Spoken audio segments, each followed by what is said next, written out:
हाँ जी स्टूडेंट्स, हम करने वाले हैं बेटा आज atmospheric temperature and pressure. So we are going to continue this chapter number 4। ठीक है। Most of the life forms on the earth exist in the lower part of the atmosphere, although we may never feel the pressure or weight of air over us, but it constantly presses us. This pressure or weight of air is measured by the means of an instrument called barometer. The unit air pressure is known as a millibar. The normal air pressure at sea level is 1013 millibars. As we go higher on the mountains or travel in air, we notice our air pop. This is due to the drop in the air temperature and atmospheric pressure. This variation in atmospheric temperature and atmospheric pressure divides the atmosphere in different layers. So बेटे हमने ये पढ़ा है अब कि वो कहते हैं कि बहुत सारी लाइफ जो हैं वो अर्थ के लोअर पार्ट में एग्जिस्ट करती हैं एटमॉस्फेयर के। ठीक है। तो ऑल दो वी मे नेवर फील, हम कभी भी प्रेशर या वेट नहीं फील करते हैं किस चीज़ का, एयर का ना कभी हम प्रेशर फील करते हैं और ना कभी हम वेट फील करते हैं, बट वो हमें कॉन्स्टेंटली प्रेसेस देती है। फिर दिस प्रेशर और weight of air is measured by the means of an instrument called barometer. So ये एक बेसिकली एक इंस्ट्रूमेंट है ये बारोमीटर, जिससे कि एयर का वेट प्रेशर फाइंड किया जा सकता है। सी बारोमीटर इज़ लाइक दिस। ठीक है। ये स्टॉर्म के लिए होता है पूरा। अगर यहाँ पे देखो, ये यहाँ पे अगर एरो हो तो ये स्टॉर्म के लिए है। अभी ये ऐसे धीरे धीरे करके ये बताता है हमें, इसको कहते हैं बारोमीटर। तो उसको कह देते हैं हम बारोमीटर। ठीक है। एंड जो एक ऐसी यूनिट जो कि एयर प्रेशर को मेजर करती है उसको हम क्या कह देते हैं, मिली बार। क्या कह देते हैं बेटा, millibar. The normal air pressure at sea level, जो नॉर्मल एयर प्रेशर होता है कहाँ पे, सी लेवल पर नॉर्मल एयर प्रेशर जो होता है वो कितना होता है, 1013 मिली बार्स का। एज वी गो हायर, जैसे जैसे हम ऊपर जाते रहते हैं, जैसे माउंटेन्स में या हम एयर में ट्रैवल करने जा रहे हैं, जैसे कि एरोप्लेन में जा रहे हैं, तो हम नोटिस करते हैं एयर पॉप। ठीक है। This is due to the drop in air temperature. ये क्यों होता है, एयर टेम्परेचर जो है गिर जाता है, ड्रॉप हो जाता है। एंड एटमॉस्फेरिक प्रेशर भी, इस वेरिएशन एक atmospheric temperature and atmospheric pressure को डिवाइड कर देता है। ये एक ऐसा वेरिएशन है जो कि atmospheric temperature and atmospheric pressure को डिवाइड कर देता है एटमॉस्फेयर को एक डिफरेंट लेयर्स में। जैसे हमने पढ़ा था स्ट्रेटोस्फेयर, थर्मोस्फेयर, लिथोस्फेयर, मतलब ऐसे। ठीक है। तो बेटे अब हम पढ़ने जा रहे हैं विंड के बारे में। In an area where temperature rises high, एक ऐसा एरिया जहाँ पे टेम्परेचर जो है हाई रेजेज हाई। ठीक है। The air gets heated, air जो है हीट हो जाती है और rise upwards. This causes fall in air pressure and the area thus become low pressure area, और ये क्या बन जाता है, एक लो प्रेशर एरिया बन जाता है। The space vacated by hot air is replaced by cold, एक ऐसी स्पेस जो कि हॉट एयर से वोकेटेड होती है वो रिप्लेस हो जाती है कोल्ड एंड डेंस एरिया से, डेंसर एरिया एयर से, सराउंडिंग हाई प्रेशर एरिया। ठीक है। दिस फ्लो ऑफ और movement of air is called wind. इस फ्लो और मूवमेंट एयर की उसको क्या कह देते हैं, wind. Thus wind always flow from high pressure area to low pressure area, high pressure area से लो प्रेशर एरिया पे जाती है विंड। ठीक है। The phenomena of monsoon is a good example of such a season winds. तो ये एक phenomena है जो कि मानसून एक ऐसा फिनोमिना है जो कि एक बहुत अच्छी एग्जाम्पल है सीजनल विंड्स की। This change is caused due to unequal heating of land and water. ये चेंज किस चीज़ से कॉज्ड होता है, क्योंकि अनइक्वल हीटिंग होती है किसकी, लैंड और वाटर की। हमारी कंट्री जो है रिसीव करती है मॉनसून रेन्स जो कि सपोर्ट करती है हमारा एग्रीकल्चर इकोनॉमी को। थस हमारी कंट्री जो है बहुत ही हमारी कंट्री जो है बहुत ही ज़्यादा डिपेंडेंट है, मतलब किसी चीज़ पे डिपेंड है वो, किस चीज़ पे, मॉनसून रेनफॉल पे हमारी कंट्री जो है निर्भर है। डिपेंड मतलब निर्भर, हमारी कंट्री जो है निर्भर है किस पर, मॉनसून रेनफॉल पर।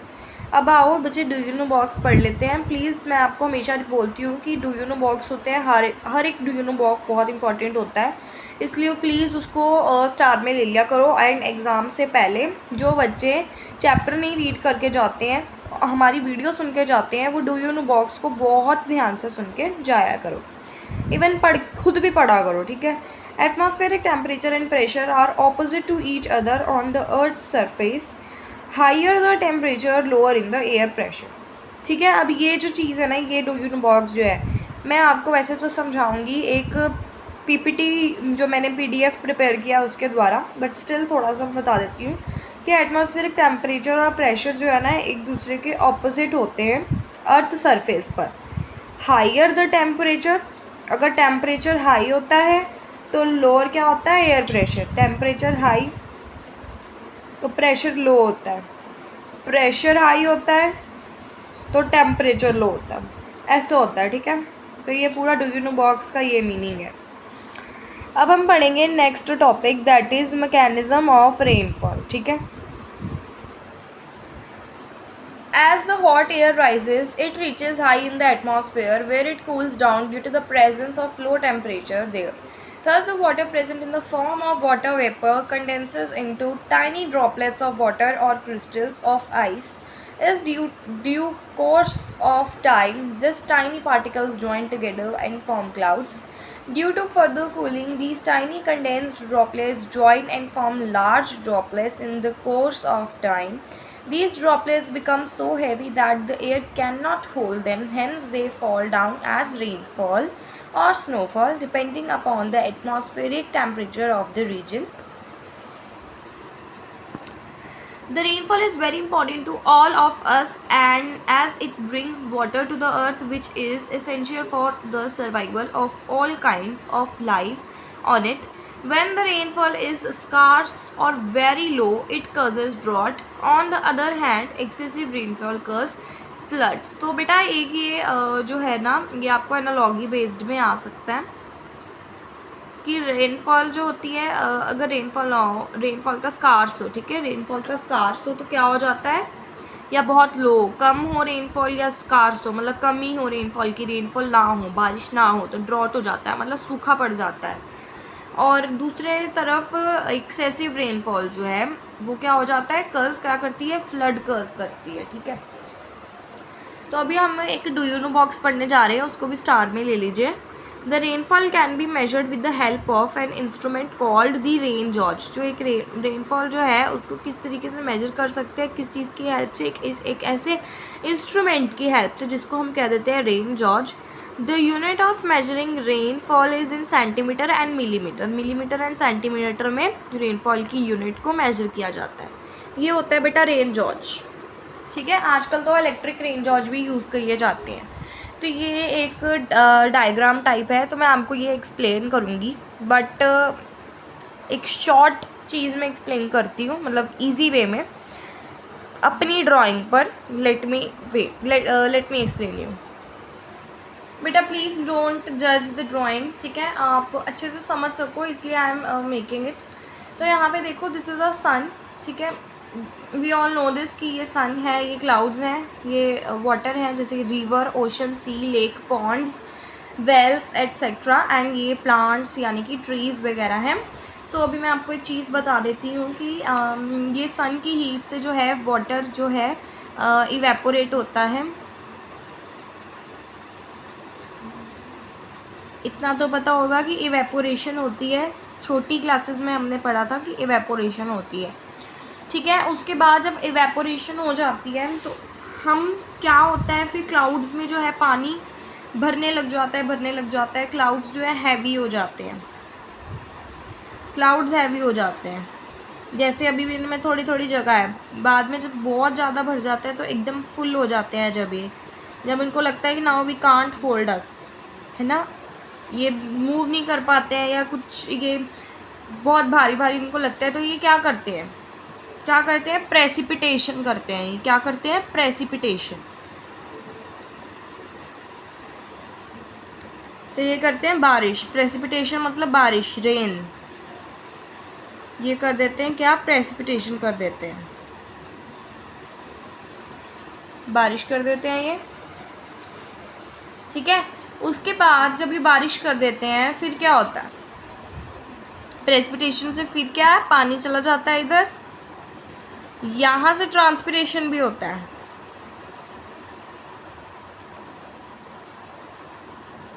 ट्रांसपिरेशन भी होता है, ठीक है, और कंडेंसेशन भी होती है।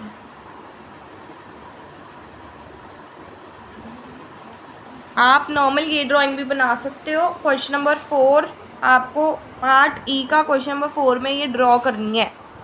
आप इसकी जगह ये भी बना सकते हो गुड वे में, ठीक है। बस हमें यही एक्सप्लेन करना है, ये 4 चीज़ें ही हमने समझनी है। एक कंडेंसेशन लिखना है आपने, उसमें एक ट्रांसपिरेशन लिखना है,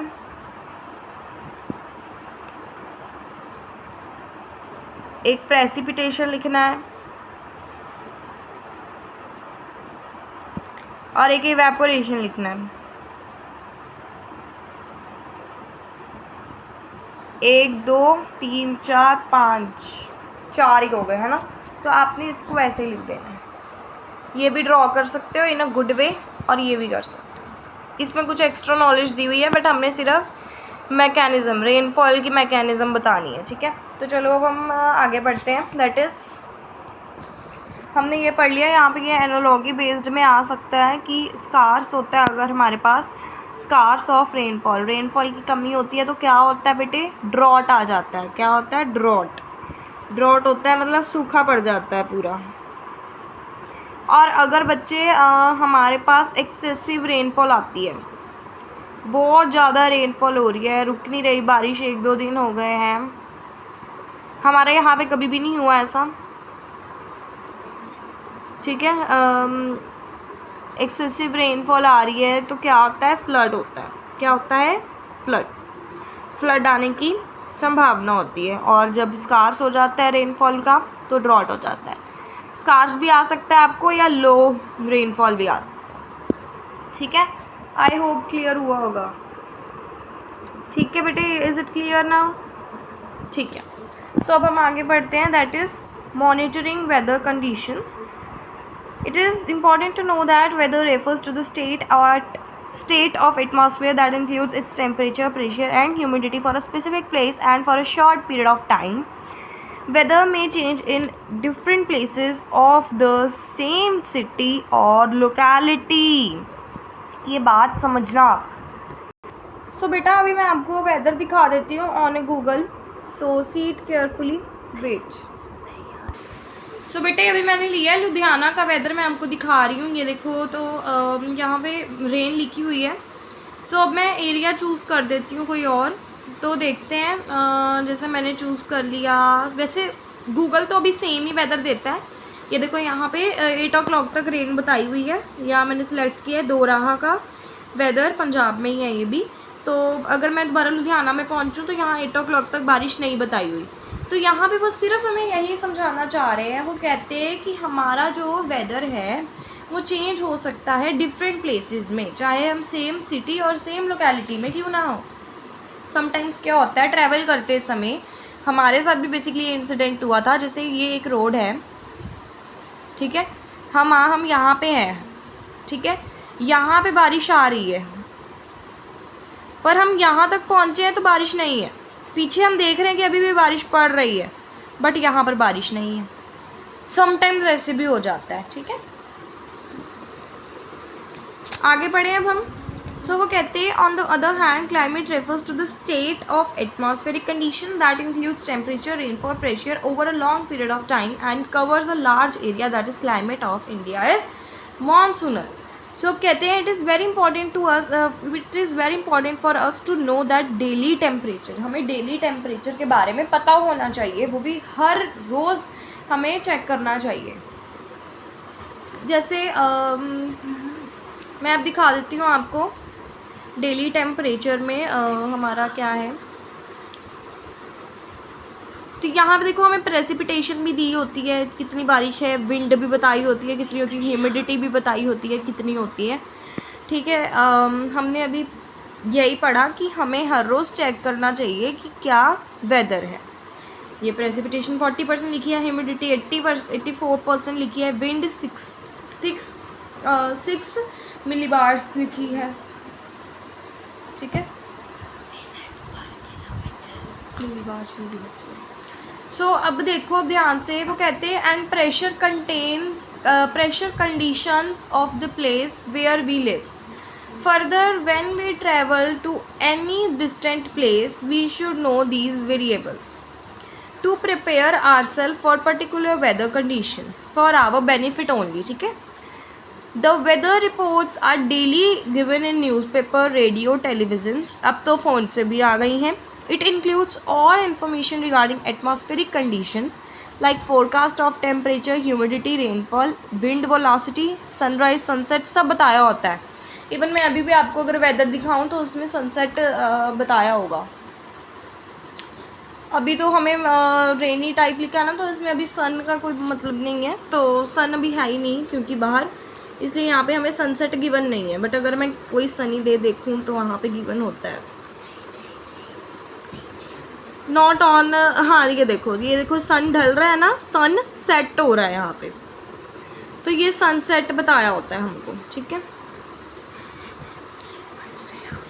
तो these are useful to all of us in different ways and we should make it our habit to read the weather report on daily basis। हमें डेली बेसिस पे वेदर रिपोर्ट देखनी चाहिए so that अगर हम कहीं जा रहे हैं तो हमें पता हो कि हाँ अगर बारिश आएगी तो हमने अपने आप को कैसे कवर करना है, कैसे सेफ करना है ना। जैसे रेन कोट कैरी कर सकते हैं, अम्ब्रेला ले सकते हैं एंड मैनी अदर ट्रिक्स। सो बेटा अभी मैं आपको एक PDF दिखाऊँगी, सो वेट फॉर इट। सो बेटा सबसे पहले तो हमें थोड़ी सी इन्फॉर्मेशन दी गई है कि बारोमीटर क्या होता है। Barometer is a scientific instrument use to measure air pressure. हमने ये पहले पढ़ लिया था, आगे का है वो आपको सीनियर क्लासेस में पता लगेगा, तो उसको पढ़ के मैं आपको भी कंफ्यूज नहीं करना चाहती हूँ। नेक्स्ट इज़ दिस, अभी हमने ये पढ़ा है ना, अभी हमने ये पढ़ा ट्रांसपिरेशन वाला। So this is very easy.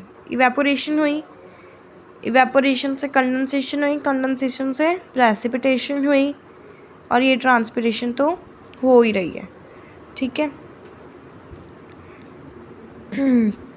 जैसे जैसे विंड, हमने ये पढ़ा था कि यही चीज़ जो है डिफरेंस क्रिएट करती है एटमॉस्फेरिक चीज़ों में भी, है ना, एटमॉस्फेयर में भी, एटमॉस्फेयर को भी डिफरेंट स्फेयर्स में डिवाइड करती है। हमने ये चीज़ पढ़ी थी, क्या चीज़ डिवाइड करती है, एटमॉस्फेरिक टेम्परेचर एंड प्रेशर जो है बेटा वो हमारे एटमॉस्फेयर को डिवाइड करती है डिफरेंट स्फेयर्स में। जैसे ट्रोपोस्फेयर पे टेम्परेचर कितना है, 10%। हमने पढ़ा था अभी, किस में टेम्परेचर किस में होता है, सेल्सियस में एंड फ़ारेनहाइट में, ठीक है। फ़ारेनहाइट में भी हम देख सकते हैं अपने उसको टेम्परेचर को, एंड सेल्सियस में तो होता ही है। आप गूगल्स वगैरह पे चेक करोगे, वेदर साइट्स पे चेक करोगे तो आपको सेल्सियस में मिलता है सब कुछ। सो यहाँ पे है ट्रोपोस्फेयर। ट्रोपोस्फेयर जो है 10 डिग्री सेल्सियस होता है वहाँ पे, एंड ट्रोपोज में 20 डिग्री सेल्सियस, स्ट्रेटोस्फेयर में 30 डिग्री सेल्सियस होता है, और स्ट्रेटोपॉज में 50 डिग्री सेल्सियस होता है। मीसोस्फेयर में 65 डिग्री सेल्सियस होता है, एंड मीसोपॉज में 85 डिग्री सेल्सियस होता है। थर्मोस्फेयर में 90 डिग्री सेल्सियस होता है। तो यहाँ पे एक चार्ट बनवाया हुआ है, ये भी आप पेपर से पहले पढ़ के जा सकते हो, it will be also helpful for you guys. So अभी हम आगे देखते हैं, तो यहाँ पे लिखा है कि अभी हमने पढ़ा कि जैसे जैसे एयर जो है ऊपर जाती रहती है वैसे वैसे वो गर्म होती रहती है। ऐसा क्यों, सन के कांटेक्ट में आती है वो इसलिए। Cool air over the water moves, जहाँ जहाँ वाटर होता है वहाँ पे एयर कूल हो जाती है। थोड़ी सी लैंड पे आती है वो हीट होनी स्टार्ट हो जाती है, ऊपर जाती है तो भड़ास छोड़ती है, यानी कि वार्म होती है। तभी लू चलती है, जो लू होती है ना वो होती है वार्म एयर। लू होती है वो क्या होती है, वार्म एयर। आगे देखते हैं हम। सो डिफरेंट स्फेयर्स हमने देखने हैं। ट्रोपोस्फेयर, ट्रोपोस, ओजोन लेयर यहाँ होती है, स्ट्रेटोस्फेयर, थर्मोस्फेयर भी होता है। ठीक है, यहाँ पे भी सेम चीज़ है, ये भी सारी चीज़ें सेम है। ठीक है, ये मैं आपको बता रही थी कि एक इलेक्ट्रिकल वो होता है रेन गॉज, है ना, तो ये वो है इलेक्ट्रिकल रेन गॉज। ये इलेक्ट्रिकल रेन गॉज है और ये विंड वेन है। ये वाली साइड आपको अभी नहीं, नेक्स्ट फ्यू क्लासेस में पता लगेंगी, ये है अभी तो। ठीक है, सो बेटा ये एक छोटी सी पीपीटी मैंने प्रिपेयर करी थी फॉर यू गाइज, एंड अगर आपको क्लियर हो गया हो तो that is well and good thing. And if you have any doubt, आज मैं एक लाइव सेशन रख रही हूँ बच्चे, लाइव क्लास रख रही हूँ मैं एट 6 PM। सो जो जो बच्चों को डाउट है, मे बी सारे बच्चे ही ज्वाइन करें। ठीक है, for social science and Hindi also, किसी भी चीज़ में डाउट है, this is my first live class for you guys. Every 3rd Sunday I will be keeping it, and ये इन्फॉर्मेशन मैं पोस्ट कर देती हूँ, पोस्ट्स में भी जाया करो, वहाँ पे मैं लिटिल बिट इन्फॉर्मेशंस देती रहती हूँ। So thank you students, have a good day, have a nice day, God bless you.